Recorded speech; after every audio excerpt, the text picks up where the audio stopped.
Rekan-rekan media yang saya hormati, saat ini saya berada di Doha untuk menghadiri pertemuan ketiga para utusan khusus untuk Afghanistan atau The Third Meeting of Special Envoys on Afghanistan atau kita sebut Doha ketiga.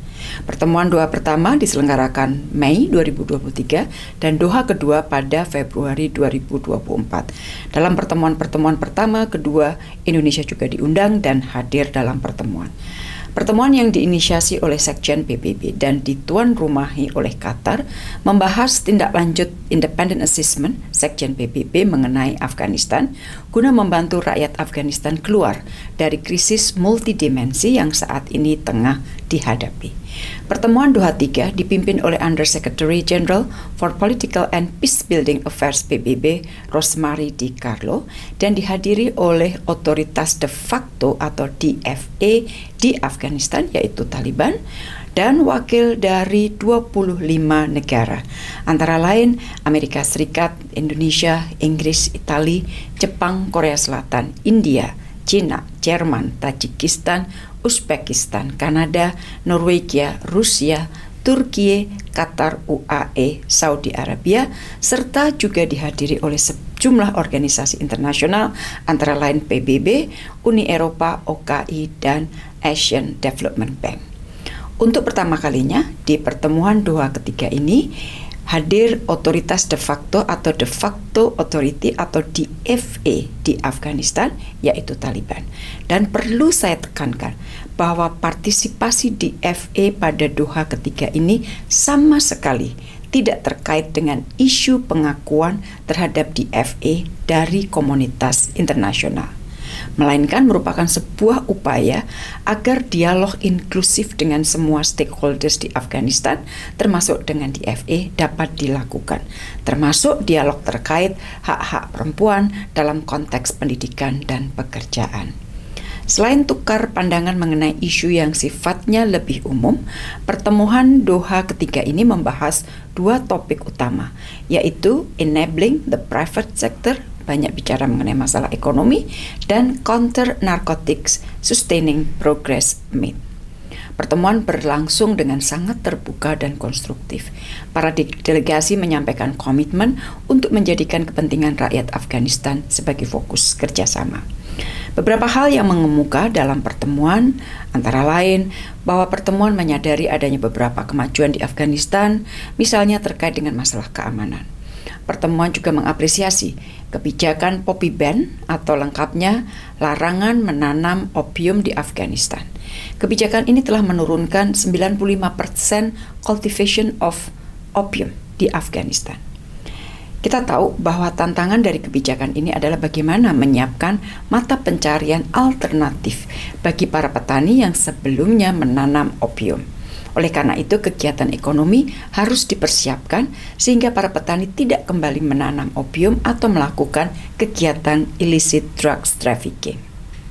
Rekan-rekan yang saya hormati, diskusi pada sesi pertama yaitu mengenai enabling private sector, yang tadi saya sebutkan diskusi mengenai ekonomi, dibahas secara mendalam dengan presentasi dari Bank Dunia dan wakil dari DFA. Isu mengenai banking system banyak dibahas, terutama terkait sanksi yang ada saat ini.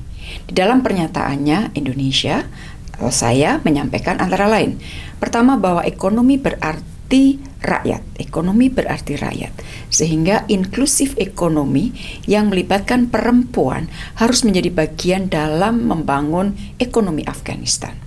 Masalah perempuan ini selalu saya bawakan dalam tiap isu yang kita bahas.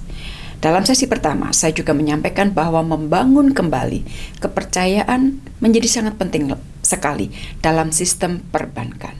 Hal kedua yang saya sampaikan adalah mengenai pentingnya membangun enabling environment bagi tumbuhnya private sector yang inklusif.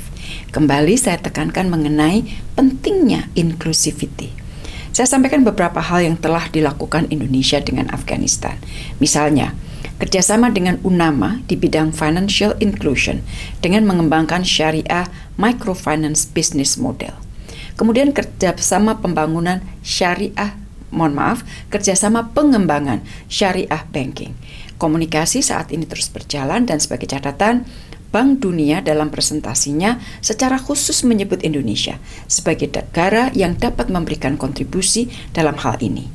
Kemudian hal lain yang saya sampaikan adalah mengenai kita siap untuk menyambungkan kontak antara para entrepreneurs perempuan Indonesia dengan Afghanistan. Hal lain yang saya sampaikan dalam sesi pertama adalah mengenai pentingnya awareness mengenai rezim sanksi secara benar untuk menghindari dampak yang tidak perlu bagi ekonomi Afghanistan. Dan statement saya tutup dengan usulan untuk membentuk working group yang khusus membahas kerjasama ekonomi dengan lebih konkret dan melibatkan stakeholders terkait guna memberikan kontribusi bagi kerjasama ekonomi. Rekan-rekan yang saya hormati, di sesi kedua yang membahas mengenai counter narcotics, saya sampaikan beberapa hal. Misalnya, isu drugs tidak hanya mengkhawatirkan bagi Afghanistan, tetapi juga isu ini akan memberikan dampak pada kawasan dan dunia. Kita perlu mengapresiasi kebijakan Poppy Ban. Pertanyaannya adalah bentuk dukungan apa yang dapat diberikan masyarakat internasional sehingga kebijakan ini dapat meningkatkan kesejahteraan rakyat Afghanistan. Dalam konteks ini saya sampaikan 3 hal yang penting untuk dilakukan. Pertama, rehabilitasi bagi pengguna drugs. Kita prihatin karena cukup signifikan jumlah pengguna obat-obatan ini yang datang dari generasi muda Afghanistan. Dan masa depan Afghanistan akan suram jika upaya rehabilitasi tidak berhasil.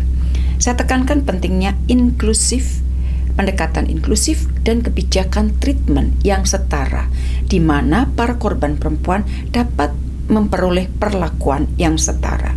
Di dalam konteks ini, Indonesia siap membantu upaya rehabilitasi dan program reintegrasi ke masyarakat. Hal kedua yang saya sampaikan adalah pentingnya menyediakan alternative sources bagi kehidupan masyarakat Afghanistan.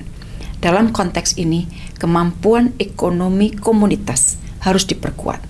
Ini terkait dengan diskusi sebelumnya mengenai masalah enabling private sector atau kerjasama ekonomi. Dan dalam hal ini, Indonesia berkomitmen untuk menyiapkan alternatif livelihood untuk 2.000 households di distrik Chaparhar di Provinsi Nangarhar melalui dukungan untuk economic practices yang berdampak bagi lebih dari 14.000 rakyat Afghanistan. Indonesia juga mendorong negara-negara yang memiliki kesamaan karakter tanah dan cuaca untuk dapat membantu rakyat Afghanistan di dalam mengidentifikasi tanaman yang cocok untuk dikembangkan. Hal ketiga yang saya sampaikan adalah mengenai law enforcement. Saya sampaikan bahwa walaupun Poppy Ban telah dilakukan, namun masih terdapat kegiatan illicit drug trafficking dan situasinya cukup mengkhawatirkan. Oleh karena itu, kerjasama untuk law enforcement, terutama dengan negara tetangga, menjadi sangat penting artinya.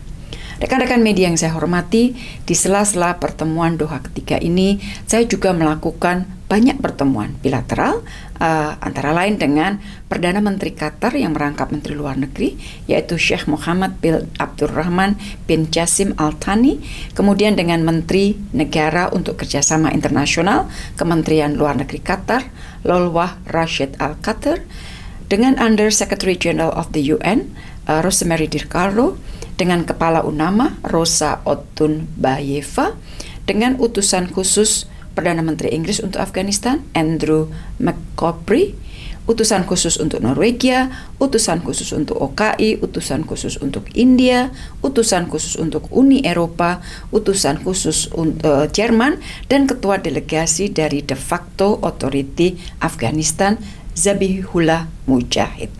Di dalam setiap pertemuan bilateral, saya kembali tekankan komitmen Indonesia untuk membantu rakyat Afghanistan keluar dari krisis multidimensi, dan bahwa Indonesia akan terus memperjuangkan hak dan akses pendidikan serta pekerjaan bagi perempuan di Afghanistan, dan isu ini akan terus dibawa oleh Indonesia. Khusus pertemuan saya dengan Perdana Menteri Qatar, saya secara khusus membahas perkembangan situasi di Gaza dan upaya perdamaian yang dapat didorong. Indonesia dan Qatar berkomitmen terus membantu perjuangan bangsa Palestina. Rekan-rekan yang saya hormati, selepas dari Doha, Saya langsung akan terbang ke Kuala Lumpur untuk melakukan pertemuan bilateral dengan Menteri Luar Negeri Malaysia dan melakukan kunjungan kehormatan kepada Perdana Menteri Malaysia. Demikian yang dapat saya sampaikan. Terima kasih.